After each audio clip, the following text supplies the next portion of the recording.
Dear student, Namaskar and good morning. Today, if you are preparing for the BLE examination, especially class 8 students, I'm here with the topic life process.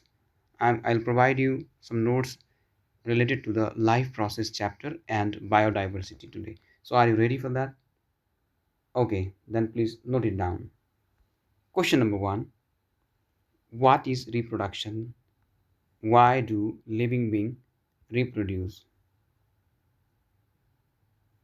Answer is: reproduction is the process of producing new living beings of the same kind, and living beings reproduce to continue their species on the earth. Second question: what is asexual reproduction? Name the methods of asexual reproduction in plants.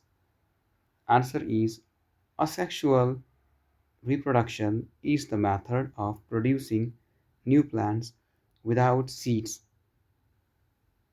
and the methods are budding, fission, fragmentation, spore formation, and vegetative propagation. The next question is: what is fission? What are the types of fission?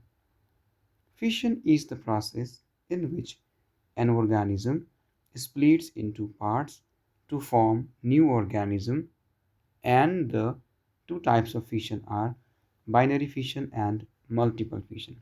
Similarly, next question is: what is binary fission? Name any two organisms that reproduce by binary fission. Binary fission is the process in which an organism divides into two equal parts, and two examples of organisms that reproduce by binary fissions are amoeba and bacteria. Next question is: what is multiple fission? Name one plant and one animal that reproduce by multiple fission. The answer is: multiple fission is the process in which an organism divides into many daughter cells at one time. And one example of a plant that reproduces by multiple fission is Chlamydomonas, and one example of an animal is Plasmodium. Now the next question is: what is budding? Name any two organisms that reproduce by budding. So the answer is: budding is the process in which a small bird grows. It is a bird called outgrowth on the body of the parent and develops into new organism. And two examples of organisms that reproduce by budding are Hydra and yeast. What is sporulation? Name any two organisms that reproduce by sporulation. Answer is: sporulation is the process of reproduction by producing many spores, or we can say that if any reproduction is takes place with the help of spores, that is called sporulation. And two examples of organisms that reproduce by sporulations are molds and bacteria. Next question is: what is regeneration? So the answer is: regeneration is the process of regrowing the lost part of the plant or body. And an example is that a tail of lizard grows again after it is cut. Or we can also give example of planaria. What is vegetative propagation? Define parthenogenesis. Vegetative propagation is the process of producing new plants from parts of the parent plant like root, stem, or leaf. And parthenogenesis is the process in which a new organism develops from an egg without fertilization. So you should understand that in parthenogenesis, only fertilization does not occur. You can see these types of reproduction can be seen in honeybee, where drone bee can be produced by the same process. Now the next question: name one plant each that reproduce asexually by root and stem. So sweet potato reproduce asexually by root, and potato reproduce asexually by stem. So the next question: name any two plants that reproduce asexually by leaves.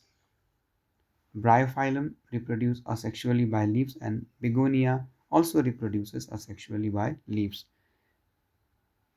Name an organism which reproduce by multiple fission. Plasmodium reproduce by multiple fission. Vegetative propagation by stem. Potato reproduces by vegetative propagation by stem. Bulbil agave reproduce by bulbil. Parthenogenesis. Honeybee reproduce by parthenogenesis. Now the next question is, what is sexual reproduction? The answer is, sexual reproduction is the process in which new organisms are produced by the fusion of male and female gametes.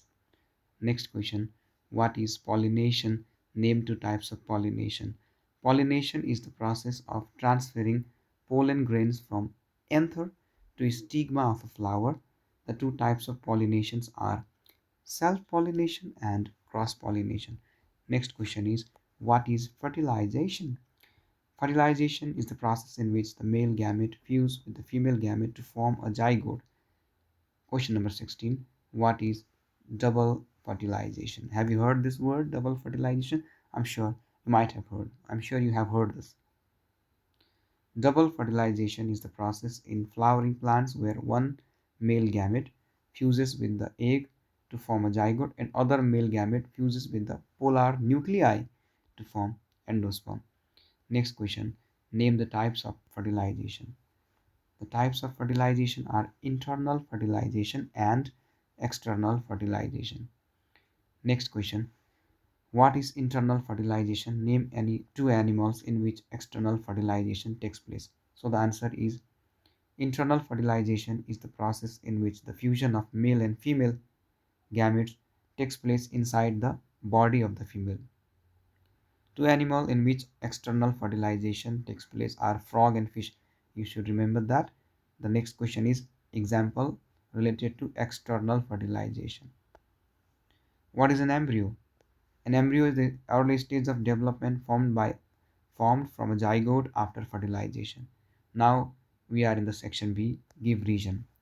In this section we will give reason, very short and sweet reason. So the first question is, the reproduction in amoeba is called asexual reproduction. So why?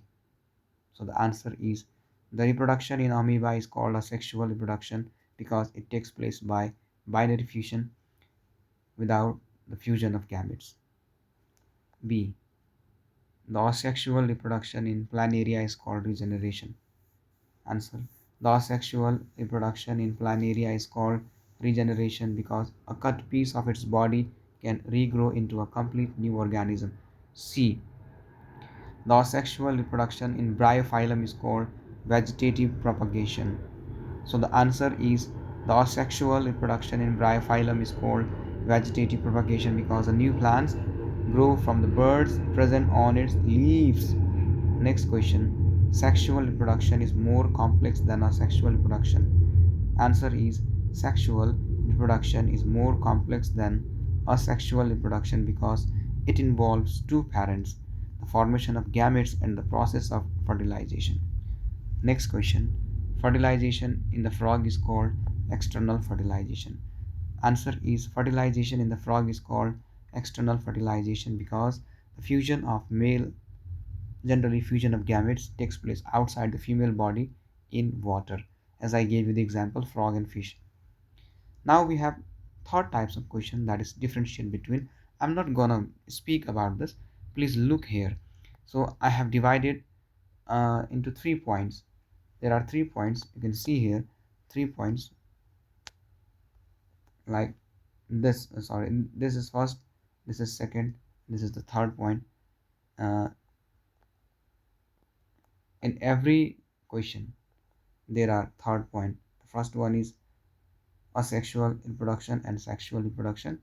Second, binary fission and multiple fission. Third, fission and budding. Fourth, budding and regeneration. 5, grafting and layering. 6, cutting and gutti. 7, pollination and fertilization. 8. Self-pollination and cross-pollination.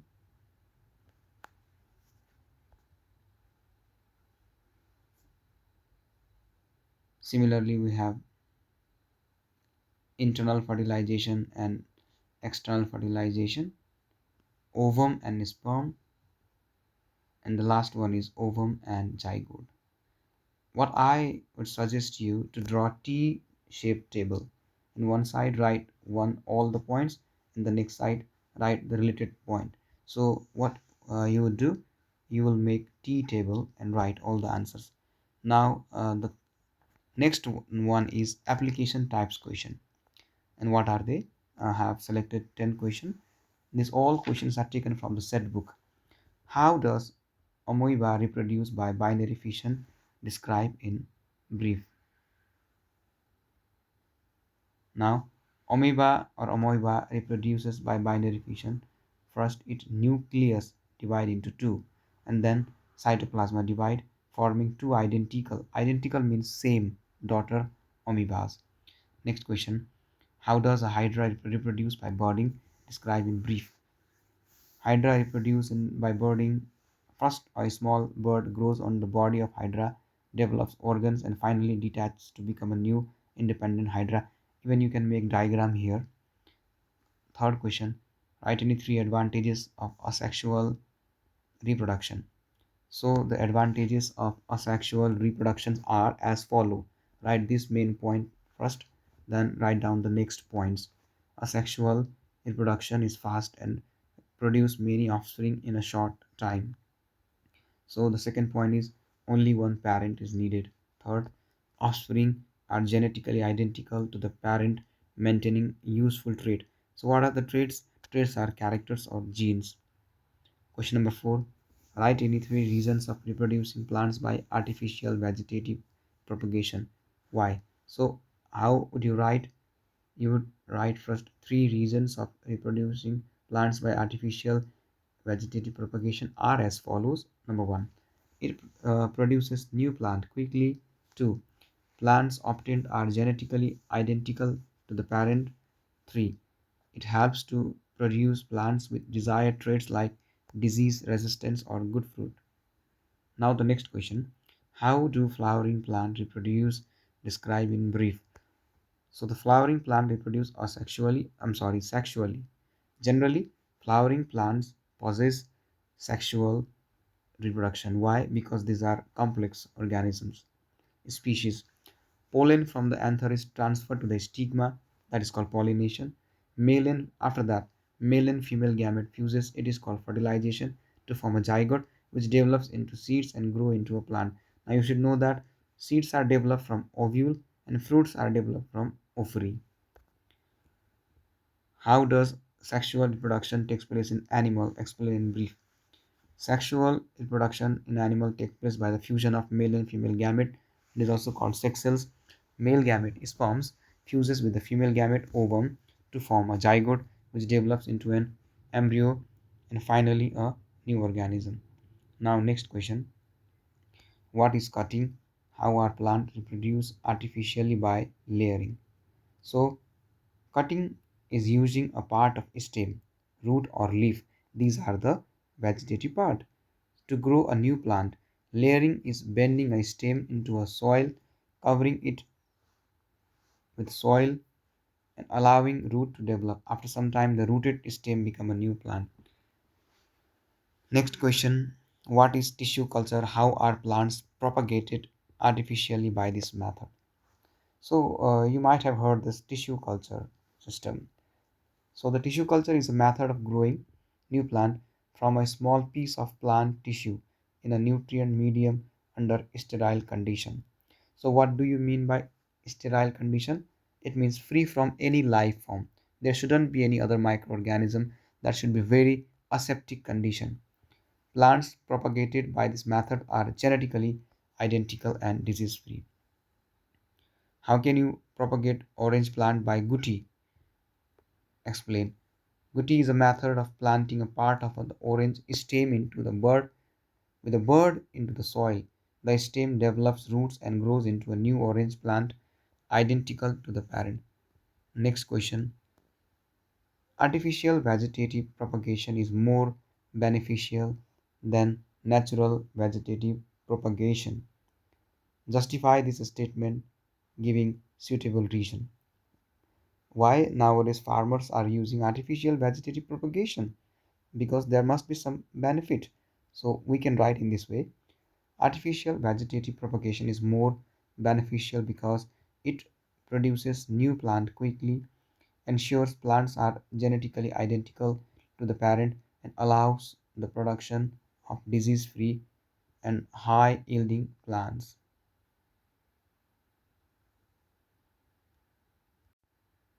So students, in this life process topic, we have second part, and that is seeds and seed germination.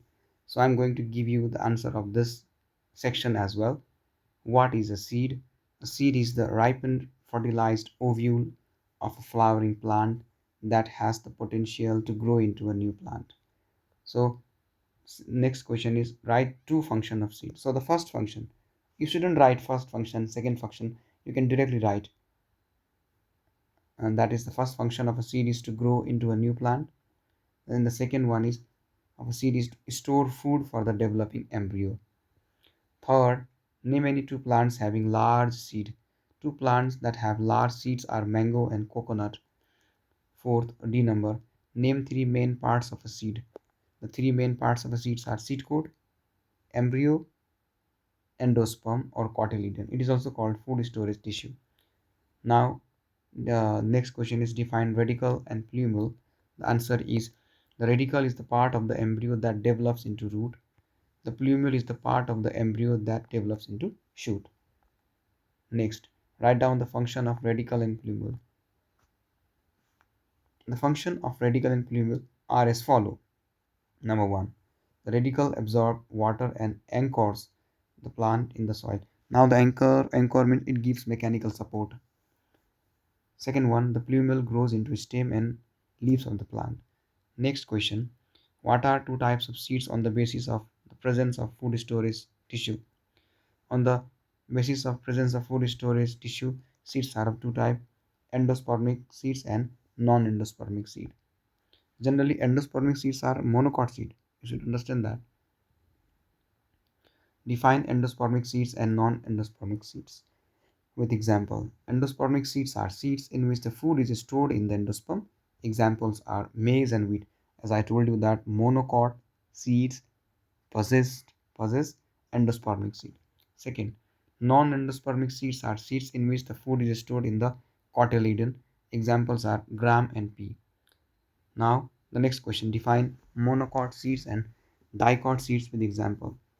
So, the monocot seeds are seeds that have only one cotyledon.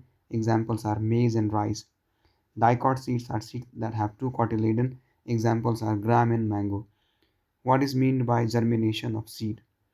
Germination of seed is the process by which a seed begins to grow and develop into a new plant. So, the next question, write down the conditions required for the germination of seed. So, the conditions required for the germination of seeds are first, it required water, air, especially oxygen, suitable temperature, sunlight for some seed. Next question, what is meant by dispersal of seed? So the answer is dispersal of seed is a process by which seeds are spread away from the parent's plant to new location for growth. Next question, write any three methods of dispersal of seed. So what you can write, three methods of dispersal of seeds are as follows. Number one, by wind. Seeds are seeds with wings or hairs are carried by the wind. Example, cotton, maple. By water, seeds can float and move with water. Example, coconut, water lily. By animal, seeds attach to the fur of animals or are eaten and excreted. Example, lychee, an apple. So the next part is differentiate between. As I told you that you have to make T table and write the relative points. So first is radical and plumule. I'm not gonna read this because these are very easy. Second one is monocot and dicot seed. I have already written everything over here. Just copy that. Endospermic seeds and non-endospermic seeds. All the questions are here. Micropyle and hilum. Now this is a new new word for you. Okay, and I'm going to read you this. The micropyle is a small pore through which water enters the seed. The hilum is a scar where the seeds is attached to the ovary. So the micropyle helps in the germination of seed. The hilum does not help in germination. Now the next part is give reason. Why is maize seed called a monocot seed? Maize seed is called a monocot seed because it has only one cotyledon. Similarly, next question is why is the seed of mango called dicot seed? Either you can write two seed leaves or two cotyledon. So beware. If you are writing two seed, then you have to add leaf or leaves. And if you are writing cotyledon, then you have to write two cotyledon. So the next question is why a seed cannot germinate in the absence of water. So the answer is very simple. A seed cannot germinate in the absence of water because water is required to soften the seed coat and activate the enzymes necessary for growth. So what are enzymes? These are the biological entity present inside the seed or organism. Next, why a seed cannot germinate in the absence of air and sunlight? Answer is the seed cannot germinate in the absence of air and sunlight because it requires for respiration and sunlight for photosynthesis. So there is a long question type. Describe an activity to demonstrate germination requiring air and water. So this type of question are done in laboratory. These are practical based question. Okay, then you have to answer as well. So first, what we do, we write materials in the same format whatever we do in practical lab, laboratory, biology lab, botany lab, we write the same process like materials, two beans, two transparent glasses, cotton, water, procedure. Now next one is procedure. Place one bean on wet cotton in a glass with air. Place another bean completely submerged in water where no air is available. Keep both glasses in sunlight. Observe the bean after 5 to 7 days. Now, the observation. The bean with air and water germinates. The bean without air does not germinate. What is the conclusion? Both air and water are necessary for the germination of seed. Now, the next question. Explain the different methods of dispersal of seed. Seeds are dispersed into new places to reduce competition with the parent plant, and the main methods are, as I told you, by wind, by water, by animal, by explosion, like balsam and pea. It exploded, it burst, and scattered. So the next question is write down the condition required for the germination of seed. As I already given this answer. So these are the answers and question. Complete, very short and short answer question. No, as I'm telling you that fill in the blanks and true false are not included. These are excluded. But very short and long questions, I have included this in this portion. If you have any doubt, any problem, you can directly message me. Okay, you can contact me. I'll give you the answer. Till then, write, read this all question answer and write in your copy. These all questions are segregated or taken from the set book, which is very important for your examination because this types of question this question will be repeated again and again, so don't worry about that. Okay, best of luck for you. Write down this all the question answer. Thank you.